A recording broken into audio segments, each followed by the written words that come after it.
Hello, I'm Katie and welcome to Prompted, the official podcast for the writing prompt section of reddit.com, where you are prompted to write stories. And here we showcase the best of them, all with the goal of helping each other to become better writers.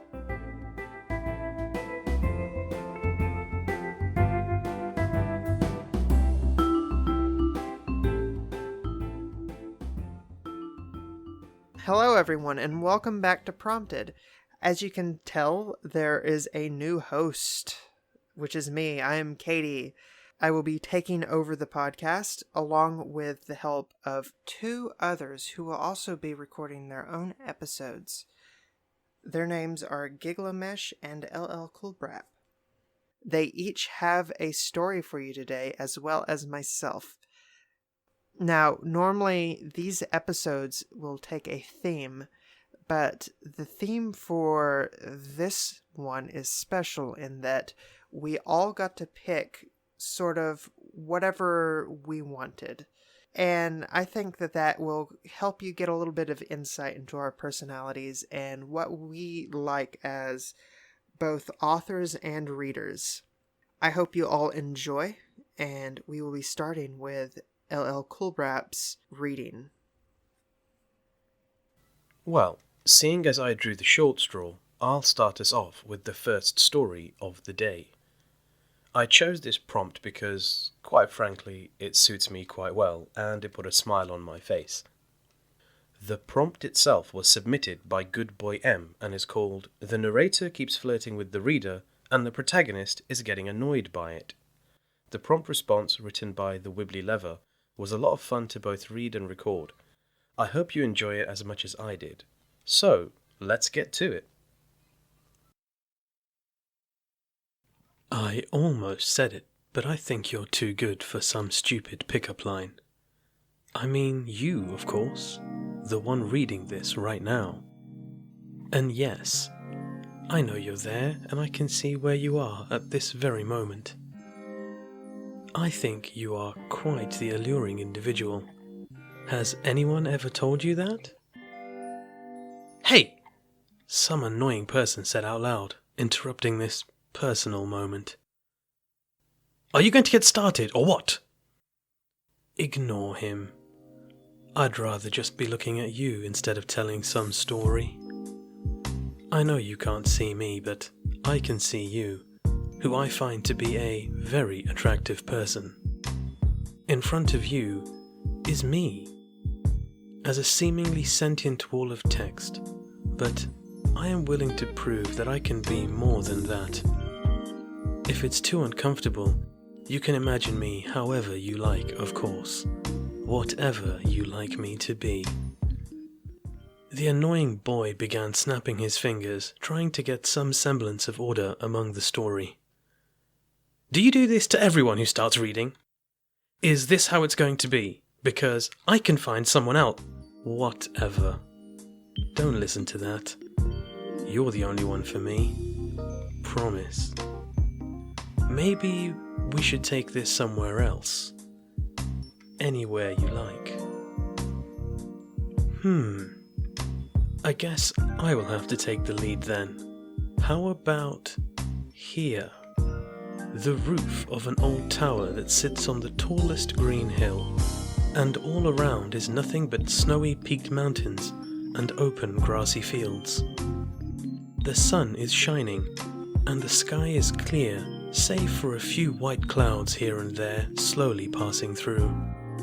It's almost as if you are falling into the sky or the earth, that strong wind making this vertigo a swirl to your balance and your senses, as if at any moment you were to be snatched up by this boundless display of nature before us. Below the tower you can see a dirt pathway that leads on into the trees. But if you follow it through the green pines, you'll find that path ends at a lake, large and a deep dark blue. A single boat sits at the docks that you can only see as a small speck. Maybe the two of us can... Hello? Hello? Where the hell are we? Where did you just take us? What are you doing here? I thought we left you behind. Well, it probably has to do with the fact that I'm the main character of this story. He was waving his arms this way and that, looking like some kind of idiot. I think he's about to throw a tantrum or something. How about somewhere else instead? I know it's a little cliché, but who could turn down a night in Paris? Here, sit down. I reserved a table just for us right here on this balcony overlooking the skyline. It's a little forward, but I want to make the best impression, and without a main character to ruin it. I think you look great in that outfit, if you don't mind me saying. Can't really say much about myself, but I hope I'm in something as good as yours. Oh, who am I kidding? I can't top your good looks. And it's your imagination after all. If you look out there, you'll see the Eiffel Tower in the distance, illuminated in gold and all its glory, surrounded by the brightly lit city it resides in. The faint glimmer of traffic and lamps moving about and people below us enjoying the nightlife. It's a cool night for the summer, and the breeze carries the aroma of freshly baked bread and cooked food from the restaurants nearby. A waiter comes by. Seriously, you're stuck with me, and I'm stuck with you. The sooner we can get this out of the way, the sooner you can go back to doing whatever this is. All right. Probably a rocky start, huh? I guess I'll get to narrating this story of his, and I can come back to you. That is, if you'd like me to. I take your hands, figuratively of course, but I would love to feel those hands and hold them. And look into those beautiful eyes of yours. I can't tell what you feel, but I can tell you how I do, and it's all true. I wish I could give you all the nights of all the cities, or the open fields of Mother Nature and all its beauty, because I think you're worth it. Can you please hurry it up? I've been waiting. Seriously? Can you be cool for like 2 seconds? Alas, I am just a simple narrator who only wishes to see you happy, a smile always on that face. I hope that we can meet again, maybe in another wall of text. There may be an infinite number of us out there telling you and many others different kinds of stories. But the only story I want to narrate is the one about us. So, what do you say?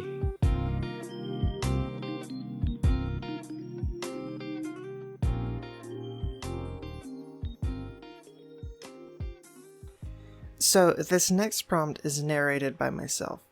And the reason I picked it was just the feeling that it invoked in me when I first read it. I got goosebumps, and I just knew that I had to read this story. The prompt is, an immortal is experiencing the heat death of the universe when he can hear the sounds of confetti and blasting music. The music stops with a record scratch, and a bewildered voice can be heard saying, "Wait, one's still here." The story was beautifully written by The Alchemist 99. It started with the beginning. A crescendo of burning light and cleansing and purifying fire. Sound and force and heat exploded into the void, filling it with love and life and laughter. Stars roared into existence, smoldering in the darkness of eternal twilight. When the candlelight faded and snuffed into smoke, the planets were born, warped and shaped by the tender, loving hands of gravity. They all twirled, caught in the arms of physics as they danced an eternal ballet, a testament to the creation itself. Then, from the blue depths came life. At first, it crawled meekly out of its nutrient soup, spreading itself across the barren desert as a green carpet, lush and soft. Fed by the stars that held them, life grew and changed, as life does, into new and exciting forms. It flew and leapt and ran from the primordial sea, a vast tide of shapes and forms that, with time, forgot the movement of the stars, the music of the heavens. And then, once uncountable millennia had passed, and some of the first stars had breathed their last, life remembered. It gazed up in the twinkling, spinning, and beauty it saw itself reflected back. A spark had been ignited, unlike any seen before. Across the cosmos, life awakened, spurred on by the glimmer of the night sky. They built cities, warped the land, and molded other, lesser life into useful shapes. With time, the secrets of the universe, the hidden notes in the song, revealed themselves, bright and wonderful. Using them, they ascended to even greater heights, attempting to reach their star, to touch its fiery heart. However, the light within them began to fade. The awe and wonder they held for the heavens were gone, erased with each discovery, each sharp, crisp note. Bonds of love or hate that held them began to slip. Their vision faded back into the inky black. They desired to wield the power of the gods, to smite their foes and create their own life, untouched and unique from anything that spun itself before. They wished for immortality. To smite their foes, they crafted bolts of pure energy which crackled and hummed with unnatural power. To create new life, they sung horrid, foul tunes to force matter to dance unholy jigs to continue life's legacy. Then, with all their arrogance and hate, they gifted themselves eternal life. At first, nothing happened. The years went on. The cycle of life brewed specifically for them melted back into the void as life created a new one for itself. Life conquered other planets, not with steel and blood, but lightning and hellfire. It colonized 1,000 worlds and raped 100,000 more. Bombing and warping and burning, it attempted to remake the universe its vision, to confine to their views. The stars wept tears of molten flame, and devised it was time to silence their insolent brats they had brought into the world. With a final, fiery tear, the worlds of life were consumed, wreaths of heat and radiation washing over them in a never-ending stream. Boiling ichor that life had once desired so strongly bathed them, and life screamed. All but one died. A traveler, hermit, outcast, criminal, 1,000 other titles and grievances begot his name.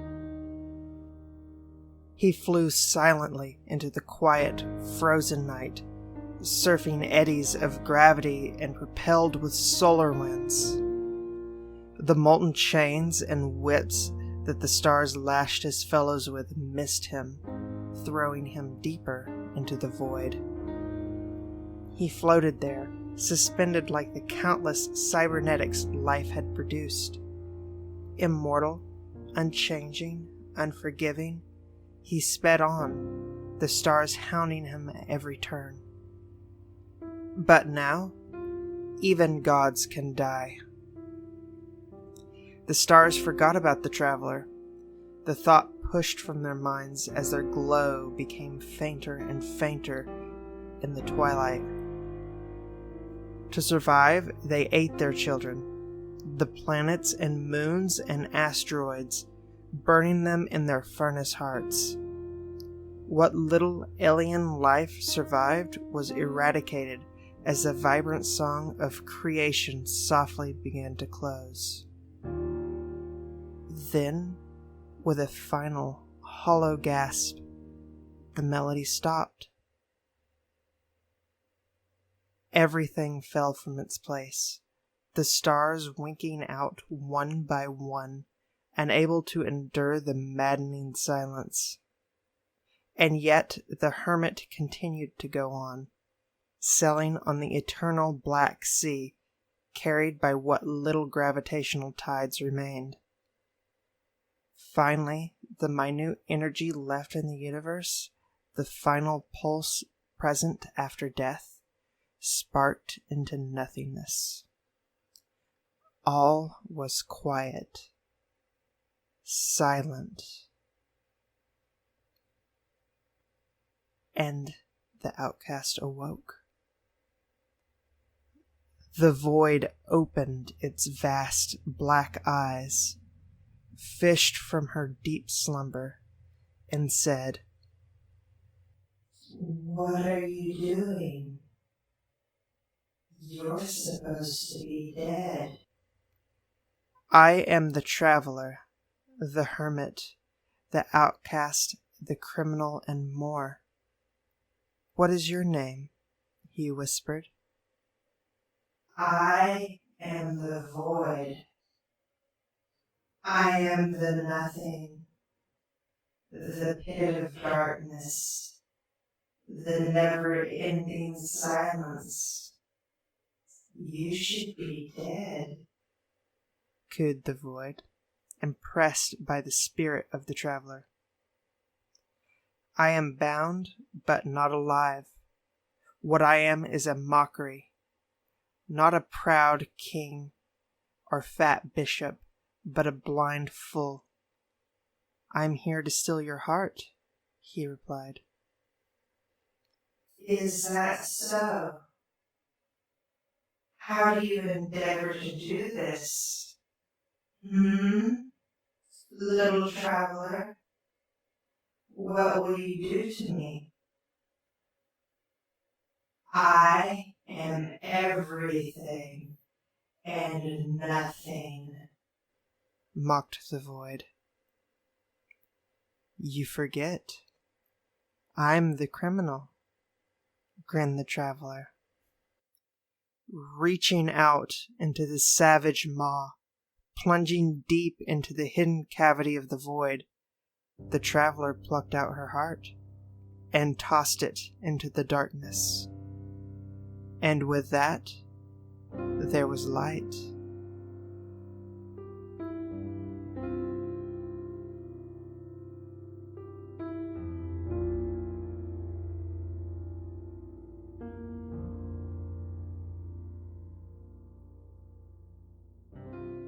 This next prompt is, you are a bad guy who just lost a final battle against a beloved hero, and now have to cope with overwhelming emotions.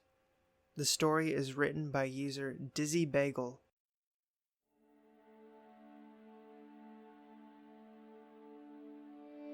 I wake to the chorus of screams. Every muscle, every bone in my body is making. The stench of burning flesh, the crackle of lingering flames. It must be Tuesday. I'm flat on my back, staring up at a portrait of the night sky in a jagged frame of cement.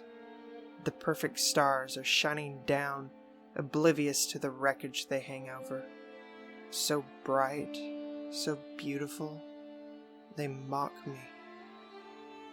Unable to bear the unwavering perfection above me, I force myself to move. Gripping a ledge with my aching hands, I manage to pull myself up out of a hole and collapse in exhaustion. I see around myself nothing less than I expected. Tears come unbid to my eyes anyway. Once, these black marble floors shone with a deep purity. Standing on them had always reminded me of entering a cave, traversing an ocean, or an abandoned building. The unknown. I love the rush of discovering something beautiful in such a place. The juxtaposition between setting and object always highlights the beauty, like polish on marble. Now, the deep darkness in the marble floors highlights only the reflections of 100 blank faces. I know their names, their desires, fears, secrets, their families. I have failed them all. They pledged service to my mission, and I have brought them death. I feel the weight of them. I've read in novels about grand heroes carrying the weight of those who have passed, those who the heroes have failed. I'd always scoffed at the thought, why carry the weight of those you have failed? It can only hinder you in the future and cause you to fail others, which hinders you further, and on and on. I now realize it's not a choice to be made. There is, however, one important difference between my story and the ones I've read. I am no hero. Heroes are lionized, held on a pedestal so tall nobody beneath can see what the hero is even doing, if he's even there. But they love him nonetheless. They worship the very thought of him, invoke his name to feel security, invoke his memory to feel joy. God, not me. Spend my whole life trying to make the world a better place, and what do I get? Sir? A frightened voice implores, tearing me from my thoughts. I look around and see her. I hope she can't feel the blood she's lying in. My pain grudgingly silences itself so I can get up and walk to her. I swallow to steady my voice as I bend down and touch her face. It's okay, Paige. It's okay. She's 22. Am I hurt? She has 2 little brothers. You're okay. She's studying advanced mathematics. Are my legs on? She wants to change the world. I force a smile. You expect him to run off? They're there. Her favorite color is blue. I rub her legs to try to help what little blood she has left circulate to them. No, Oh, I can feel them now. But I feel the rest of me a little less.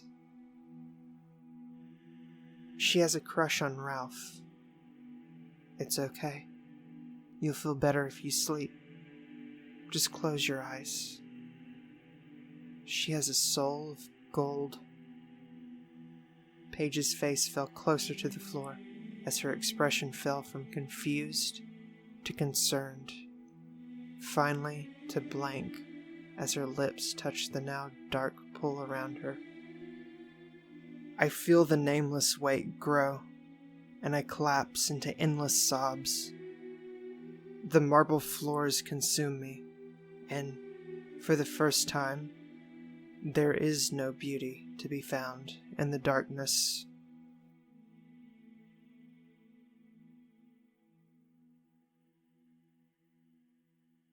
We have one final story today, read by Giglomesh. I hope you enjoy. The last story we have for you today is something I had a lot of fun reading, and I hope you have just as much fun listening to it. There is, however, something a little bit different with this one. I'm not going to tell you what the prompt is until after the story. So, without further ado, this is the story of an oil worker named Jeff. Jeff got a job on a drilling rig right out of high school. The money was good, his co-workers made for good drinking buddies, and the girls liked that this was a guy who had a steady job, a good truck, and plans to get a house by the age of 22. But after work, when Jeff got back to his apartment, he'd sit down on the couch in his work pants and boots and stare at the blank wall. "This isn't for you," Jeff would say to himself.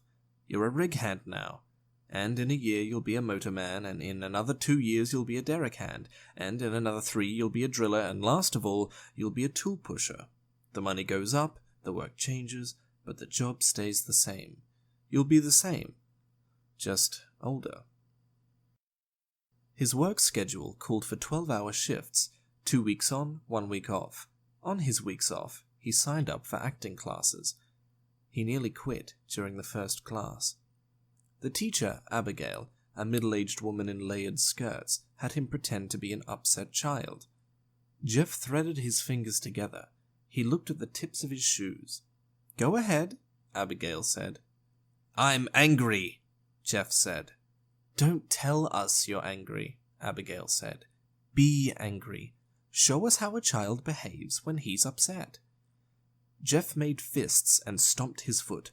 "I want a cookie!" He glanced at the other students and let his hands dangle at his sides. "Go on," Abigail said. "This is stupid," Jeff said. "I can't do this." He placed his hands on the back of his neck, his skin flushed bright red. Abigail joined him on stage. "You can't have a cookie," she said. Jeff crossed his arms. He rubbed his jaw. He made fists and said, "But I want one." "I told you already, you can't have one." He slumped onto his butt, slapped the ground, and said, "I want it, I want it, I want it!" Then he got to his feet and shook his head. I'm sorry. That was dumb." Abigail asked the class, "How was that?" Everyone agreed Jeff had done a great job. "I'll see you next week," Jeff said to the teacher. And so Jeff became an acting student, and over time it spilled over into other parts of his life. He found himself studying the way his funny friend Al told stories. He imitated the hunched way his rig's tool pusher walked when he inspected the rig.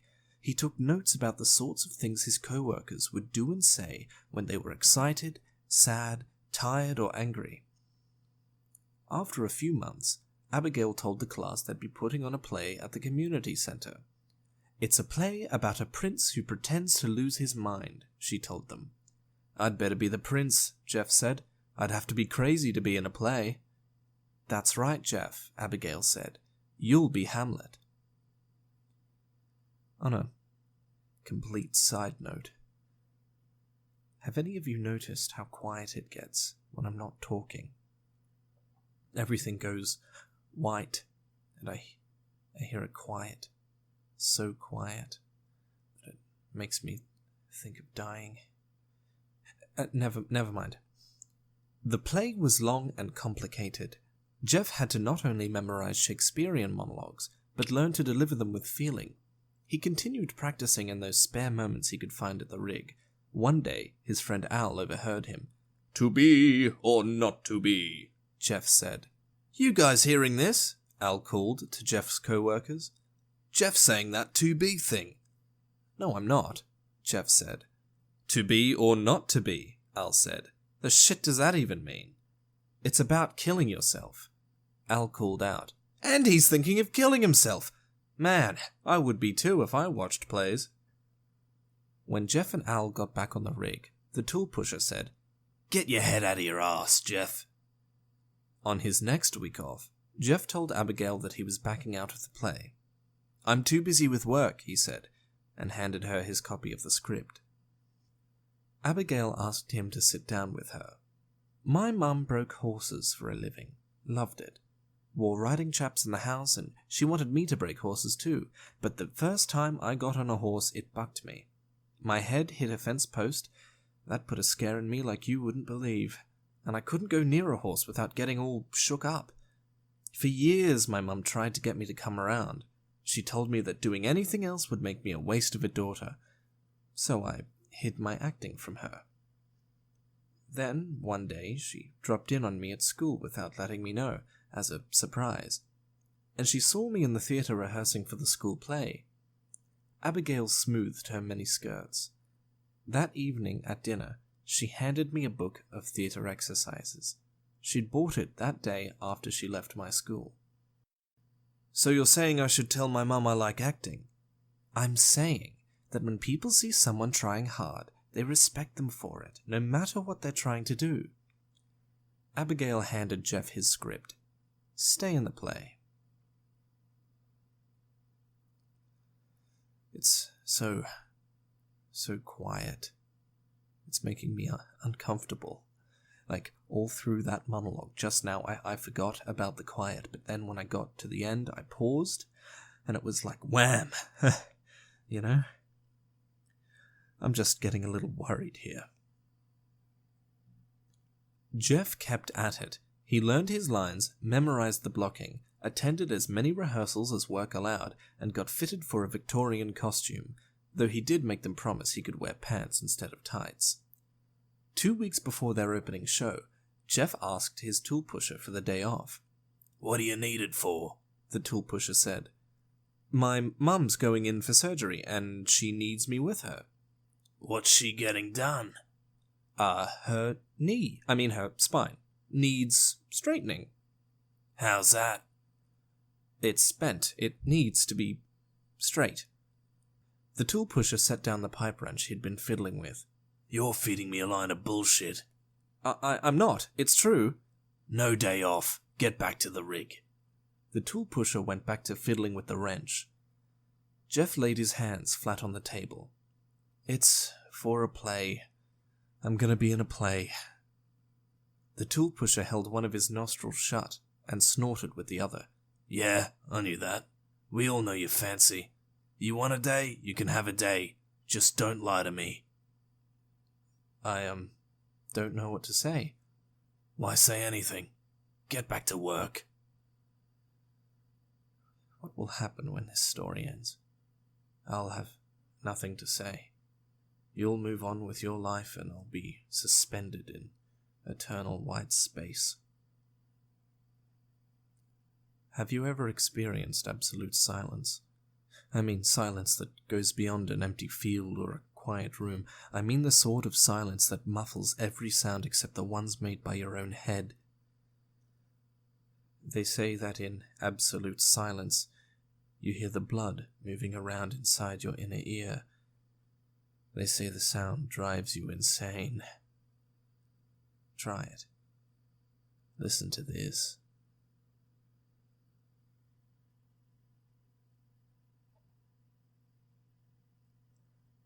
That's not it, though.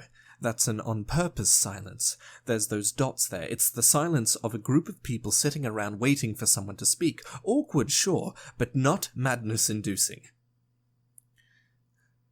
I don't think there's any way for you to know what I'm going through. I'm an astronaut whose tether is snapped. I'm drifting off into space. This story is getting near the end, and I don't know what I'll do after it's over.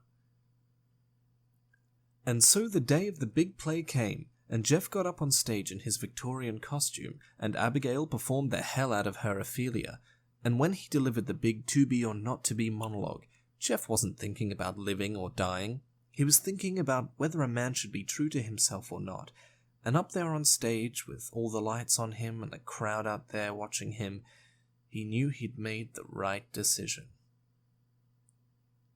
Oh my God. That was it? That was the last paragraph? How did I get to there so fast? Could I seriously not have thought of anything else to say? Actually, you know what? I forgot to mention that Al was in the audience. After the show, the cast went out for their bow, and Jeff saw Al sitting in the front row. He had a bouquet in the crook of his arms, and he was giving Jeff a standing ovation. "You're the man, Jeff," Al said. He tossed Jeff the bouquet, and Jeff caught it effortlessly. know what else? I forgot to mention that Jeff had a girlfriend, Cynthia. She didn't like him acting at first because it's such an unstable career. She wasn't overly mercenary, but she worried about the future she and Jeff might have together. She saw the two of them growing old together in their hometown and raising their kids there, not moving off to LA to chase some wild career that might never pan out. And as these things sometimes go, Jeff never was able to convince her that he was making the right choice for himself. Not long after he started rehearsing for the play, she suggested they take a break from each other. They never started up again. This adds a whole new dimension to Abigail's monologue about her mother. You should reread it with this in mind. Is there an afterlife? And if there is it something more than the white nothingness I'm seeing? When they say that a person should go into the light, is that light nothing more than infinite white space, horrifically quiet, and eternally the same? That sounds like hell to me. There must be more than that to the afterlife. But what if the good afterlife is reserved for people? What if narrators are doomed to the white page? What if every time you end a story, every time you think to yourself, this was neat, and move on with your life, you're condemning that story's narrator to a forever of suffering? How does that make you feel? How could you do that to the calm voice who told you about Harry Potter's adventures? How could you do that to the well-read gent who got you cheering for Bilbo? How could you do that to the food and clothing-obsessed weirdo guiding you through Westeros? How could you do that to me? Because this story is over. I'm not sure how to pad it out any longer, and you and I both know I'm just rambling here. You're probably looking at the other tabs you've got open and you're thinking about clicking over to them, or you're going to scroll down and see what stories other narrators might have for you from this same prompt. And that's fine, I guess. I couldn't ask you to read this forever, just as I can't keep talking forever. Eventually, you're going to leave me. The white nothingness is my destiny. There's no bargaining with it, no escaping from it or making it go away. I'll go into it eventually. Better now, while I'm still rational, than later once panic has taken hold. All I'll ask, reader, is that you remember me. For a time, you and I were together. I told you about Jeff. So that response was written by a Redditor called shuflearn, and the prompt was, the narrator realizes that once the story is over, he'll be non-existent. He tries to make the story as long as possible so he can live.